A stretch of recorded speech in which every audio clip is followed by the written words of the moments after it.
It's funny how life works, isn't it? You can have everything: power, money, women. You can be on top of the world, untouchable, and still feel like there's something missing. I was 28, a billionaire, and ruthless. People loved me for my success and feared me for my temper. My reputation as a player wasn't exactly subtle, and to be honest, I liked it that way. I was untouchable, invincible, until Annie walked into my life. I never would have met her if it weren't for her mother, Mary. She'd been my housekeeper for years, reliable and quiet. I never thought much about her, honestly. But then Mary had an accident, fell down the stairs or something, and she couldn't work anymore. So, her daughter Annie started coming by to take over the job. The first time I saw Anne, I remember thinking how different she was from the women I usually surrounded myself with. No flashy designer clothes, no expensive perfume. Just simple. She had long, brown hair that she always tied up in a bun and these deep, dark eyes that seemed to see right through me. I hated it at first. Felt like she could see through all my walls, my facade. At the time, I didn't care about anything but myself. Women came and went, and I liked the fact that they didn't stick around long. I didn't want anyone too close. I didn't need anyone. Or at least, I thought I didn't. Annie wasn't like any of them. She was quiet, didn't say much, and kept her head down. But she had this way of being there. It started with small things, catching her in the kitchen early in the morning, making coffee before I headed to work.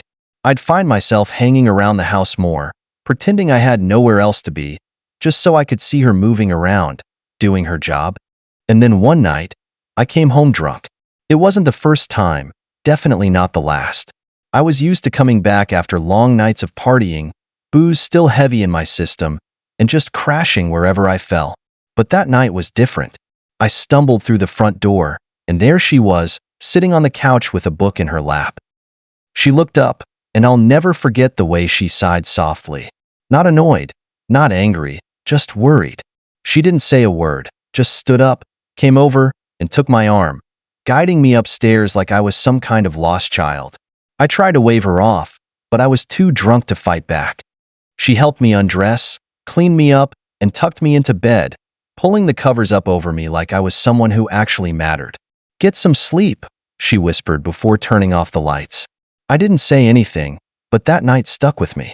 No one had ever taken care of me like that. Not since I was a kid. The next morning, I woke up with the worst hangover, but all I could think about was Annie. I realized something had shifted between us, and that scared the hell out of me. I tried to avoid her after that, but it didn't work. I found myself looking for excuses to talk to her, to be around her. And every time I did, I felt lighter, like I wasn't the cold-hearted bastard everyone thought I was. Then there were the exes. God, that was a mess. Natasha showed up one afternoon, storming into my house like she owned the place. I was out, but Annie was there, of course. Natasha cornered her, spat some venom about how she knew me better than anyone and that Annie should stay away from me. Annie didn't say much when she told me about it later, but I could see it bothered her. She was too good for this world, for the world I lived in. Too kind, too genuine. She didn't deserve to be dragged into the chaos of my life. I thought about telling her that, but I couldn't bring myself to do it. I didn't want her to leave. And then came Brian, my best friend, if you can even call him that. We were out at a bar one night, and I mentioned Anne. Nothing serious, just a passing comment. But Brian, the slimeball that he was, thought it would be funny to hit on her. The next time he came over, he cornered her in the kitchen, spitting out his usual charm, trying to get her attention. I saw red. I don't know what came over me, but the moment I saw him standing too close to her, I lost it. I grabbed him by the collar and slammed him against the wall. "Don't you dare," I growled through gritted teeth. "She's not one of your conquests." Brian, being the arrogant jerk he is, laughed it off, but something changed in me that day. The rage I felt wasn't just because of Brian. It was because I realized how much I cared about her. She wasn't just my housekeeper's daughter. She was everything. I tried to push those feelings away. I told myself it wouldn't work, that we were from different worlds. I was a billionaire. She was the daughter of my housekeeper. It would never last. But every time I saw her, every time she smiled at me, I couldn't help but want more. Annie was the reason I stopped drinking. I knew it was slowly killing me, but I didn't care until she came along. I couldn't stand the thought of her seeing me like that, weak and broken, so I quit, cold turkey. And for a while, things were good. I thought maybe, just maybe, there was a chance for us. Then her mother, Mary, resigned. Her health was getting worse, and she couldn't work anymore. That meant Annie was leaving too. I tried to hide how much that crushed me, but I couldn't hold it in any longer. One night, as she was packing up her things, I told her how I felt. "I love you," I said, the words tumbling out before I could stop them. Annie froze, her dark eyes searching mine. For a moment, I thought she might say she loved me too, but instead, she shook her head. "We can't," she whispered. "We come from different worlds. It'll never work." I tried to argue, tried to tell her that I didn't care about the money or the status, but she wouldn't listen. She left that night, and I felt like my world had collapsed. For weeks, I spiraled. Without Annie, everything felt empty. I went back to drinking, falling into the same destructive patterns I tried so hard to escape. I thought she was gone for good, that I'd lost her like I'd lost everyone else in my life.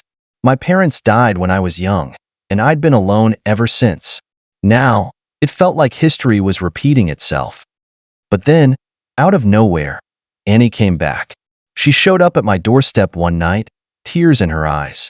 "I can't stay away," she admitted, her voice shaking. "I tried, but I love you. I don't care about the money or our differences. I just want to be with you."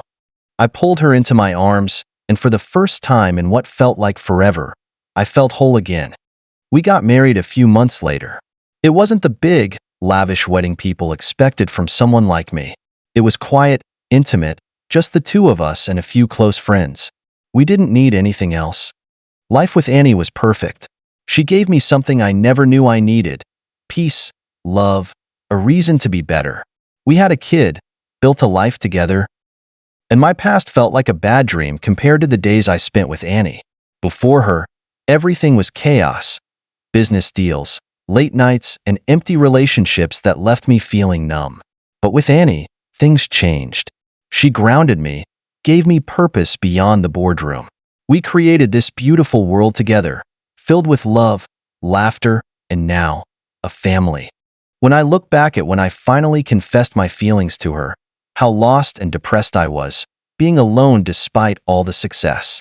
Annie gave us a chance, gave me a chance, even after all the drama with Natasha and my so-called best friend. Those two vipers nearly wrecked my life, playing games with my trust.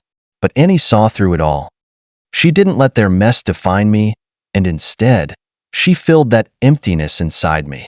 She gave me something I never thought I'd have: a real family. She became my reason to move forward, and every day with her is proof that I was meant to find her.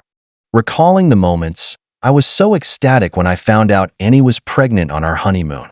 We were just a few days into the trip, still riding the high from the wedding, when she broke the news. I could hardly believe it. One minute, we were laughing and talking about our future, and the next, she was telling me that future was already here. I felt like the luckiest guy alive. I couldn't stop smiling, thinking about how our lives were about to change in the best way possible. It was like everything I ever wanted was happening, and I was living in a dream I never wanted to wake up from. We were in our own little bubble, away from the chaos of the world, just the two of us. We laughed, we talked about our future, and we really bonded in a way we hadn't before. There were no distractions, no drama, just peace and happiness. Those quiet moments with Annie, lying on the beach or sitting by the fire, made me realize how much of a gem she really was. She wasn't just my wife. She was my best friend, the person who understood me in ways no one else ever had. Those were the moments that made me fall in love with her even more. And sometimes when I looked at her and wonder how I got so lucky, how she turned everything around for me, it felt like nothing before her even mattered. She was my everything. And then, I'll never forget that Tuesday. It started like any other day, but by the end of it, everything changed. Annie and I had been living the kind of life I never could have imagined. We were married, raising our little one, and every morning felt like a blessing. Annie was amazing, balancing everything with our kid, and her mom, Mary, helped out a lot. Mary had fully recovered from her accident and would come over regularly, always eager to lend a hand. Watching them together made me feel like the luckiest guy in the world. That morning, I had a big business trip to Chicago. I'd been talking about this deal for months. It was huge for my company. I got up early, got dressed, and when I went downstairs, there was Annie in the kitchen, making breakfast. The smell of pancakes filled the air, and our kid was sitting in the high chair, giggling about something. I walked up behind Annie, kissed her cheek, and she smiled in that way that always made me feel like I was home. "Don't forget your flight," she reminded me with a smirk. "I could never," I teased back, ruffling our kid's hair before saying goodbye. The airport was routine. Everything seemed normal as I boarded the jet and settled in. But midway through the flight, the turbulence hit hard, harder than anything I'd ever felt. My heart dropped as the plane lurched violently, and then everything went black. When I woke up, I was somewhere in the middle of nowhere, battered and bruised. The wreckage of the plane was scattered around me, and all I could think about was Annie and our kid. My phone was gone, lost in the chaos, and I had no way of letting her know I was alive. It was a hell of a feeling, being stranded, knowing she was probably terrified. Meanwhile, back at home, Annie had seen the headlines about the crash. I can only imagine her panic. She tried calling me, but there was no answer, and I wasn't reachable. I found out later how devastated she was, how scared she felt. She didn't know if I was dead or alive. Eventually, the rescue team found us, me, the crew, everyone. They airlifted us to the hospital, and as soon as I got a phone, I called Annie. Hearing her voice, broken, worried, crying, it shattered me. I reassured her I was okay, and she booked the next flight to Chicago. She left our kid with Mary and didn't leave my side for the 5 days I was in the hospital. She slept in a chair next to my bed every night, refusing to leave. Those days made me realize just how much I needed her. I couldn't imagine life without her. When I was finally discharged, we flew back home. The moment we reunited with our kid was pure joy, like a weight had been lifted. But then, Annie hit me with another bombshell. She was pregnant. I was speechless, overcome with happiness. She was 3 months along, and I promised her I'd be with her every step of the way this time. Those months were some of the best of my life. Annie had the wildest cravings, sweets, fast food, anything that'd keep me on my toes. I didn't mind one bit. I loved the bonding, and her little tantrums were honestly adorable. One Saturday morning, we decided to go shopping for the baby. Annie wanted a boy, so naturally, she started picking out blue things. I wanted a girl, so I grabbed every pink thing I could find. We had a full-blown competition in the middle of the store, laughing like kids. Watching her, pregnant with our child, looking more beautiful than ever. It was a moment I wanted to freeze in time. And then, the morning came. At 4 a.m., I heard her calling my name, Levi. Levi, the baby's coming. I shot up in a panic, scrambling around like an idiot. She had to calm me down and walk me through what a grab. Somehow, we made it to the hospital, and they got her into a room. I stayed right by her side the whole time, heart pounding, waiting to meet the newest member of our family. Those moments, they remind me just how lucky I am to have Annie by my side. As Annie went into labor, I stayed right by her side, holding her hand, trying to stay calm, though inside I was a mess. The hours felt like days, but then I heard it, the first cry of our newborn, and relief washed over me. I looked at Annie, smiling, but then her face changed. Suddenly, things went wrong. She started losing a lot of blood, and panic surged through me. The doctors rushed in, and I was pushed aside, watching helplessly as they worked to stop the bleeding. My heart pounded in my chest, and all I could think was, I can't lose her, not like this. But life isn't fair. It never is. Annie died during childbirth. One moment, she was smiling at me, holding our newborn in her arms, and the next, she was gone.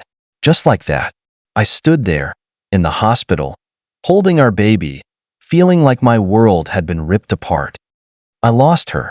The woman who changed my life, who taught me how to love, was gone. and no amount of money or power could bring her back. Now, all I have left are the memories. The way she smiled at me, the way she made me feel like I was worth something more than just my bank account. Our children, our beautiful children, are the only pieces of her I have left. Even though she's gone, Annie will always be with me. In our kids, in the life we built together, in the love she gave me. She was the best thing that ever happened to me, and I'll never stop loving her.